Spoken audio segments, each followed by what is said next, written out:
જે પર વસ્તુ છે એ પર વસ્તુમાં મારાપણાનો ભાવ જ્યાં સુધી નહીં છૂટે ત્યાં સુધી દર્શન મોહનીય કર્મ હટવાનું નથી.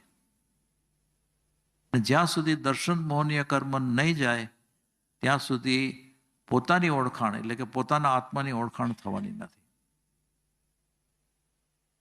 તો આપણને ખબર પડી અત્યારના કે આ શરીરે હું નથી, સગાવાલા મારા નથી, આ મારું નથી, આ મારું નથી, જે પણ કહેવાતું હું અને મારું એ કંઈ એમાં એ હું પણ શરીર નથી અને જે કંઈ પણ કહેવાતી વસ્તુ છે એ મારી નથી. હવે જે મારું નથી એ મેં ભગવાનને સમર્પિત કર્યું. કેમ કે જે પર વસ્તુ છે એમાં મારાપણાનો ભાવ મારે કાઢવો છે, મારે એ દૂર કરવો છે અને એ દૂર કરવા માટે થઈને મેં બધું જેને કહેવાતું મારું એ બધું જ સમર્પિત કર્યું.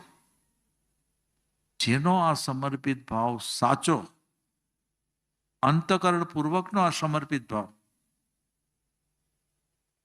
એને આ પર વસ્તુમાંથી મારાપણું જ્યારે જાય ને ત્યારે સમ્યક દર્શન પ્રગટ થાય જ.